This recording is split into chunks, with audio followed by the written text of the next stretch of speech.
species over the years. And they've been like, so the one that killed off the dinosaurs wasn't even was a pretty bad extinction. Oh, it was a bad one. Certainly for the dinosaurs. Yeah. But then there've been ones before that where like 90% of life has been wiped off there. Nearly all life. It's amazing. It's always because, except for the dinosaurs, it was always because of big changes in the climate. Yeah.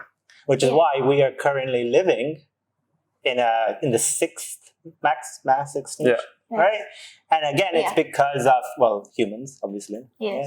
Humans. Yeah, this one's odd. So a normal mass extinction, I wasn't there.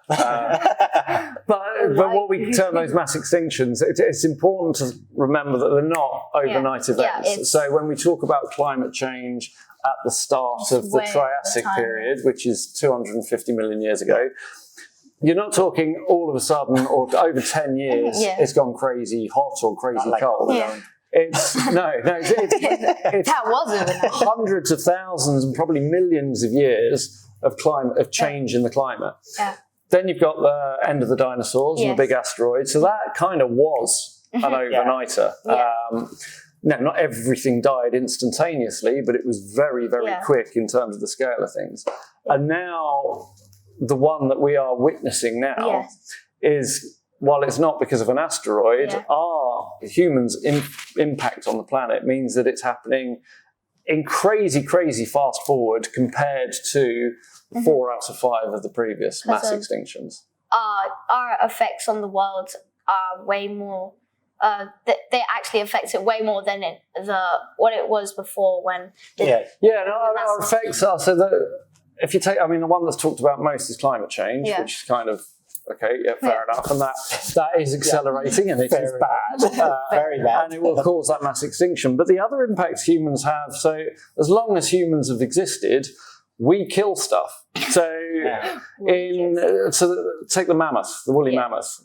It wasn't climate change that necessarily killed the woolly mammoth. It was humans killing the woolly mammoth that killed it. And there's some amazing creatures that lived on planet Earth really not that long ago.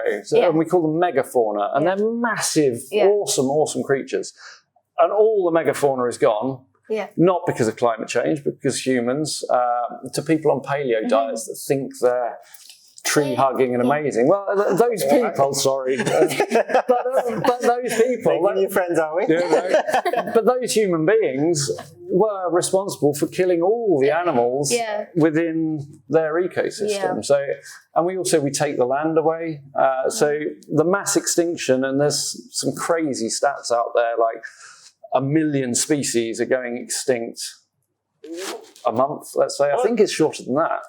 Million of life, like 1,000. No, it's crazy numbers. Double check that. Double check, because it's a lot. Do not trust. Might not be as crazy as that number. I think it could be though, or there's 1 million gone extinct in our living memory.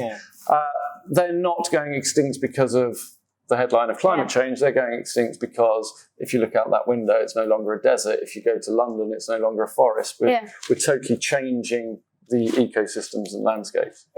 Sad. Right? Very sad. Very sad. I mean, it's just, we just have to be more responsive. Not that in the past, we just didn't know. And now we know better. It's hilarious. It wasn't hilarious at the time for the humans that did it, but history has shown us that, that ignorance. So at some point, someone who survived, some group of humans that lived on mammoth meat. Yes. And every day they'd be killing mammoths and everything was wonderful. It never occurred to them that at some point they're going to kill the last mammoth and they're going to starve. So they just keep doing it because they're ignorant of the impact they're having. There's an island that was inhabited by humans for thousands and thousands of years. And it relied on this bird population that came in. This is thousands of years ago. No, it's not thousands of years ago, but it's hundreds of years ago. And it relied on these birds, these migratory birds that came over, and they would eat the eggs and they would eat the birds, and it was amazing. And so they'd have this big harvest at the time of the year when the birds came in. But they also loved to chop down the trees and use the wood and become more civilized on this. It's like a tiny micro example of planet Earth. And there was a day where they decided to chop the last tree down. because that had to happen. There had to be a day where there was one tree left, and they're scratching their heads and they're thinking, well, maybe we should leave it up because the birds we know like those trees, but I really want to build a new house.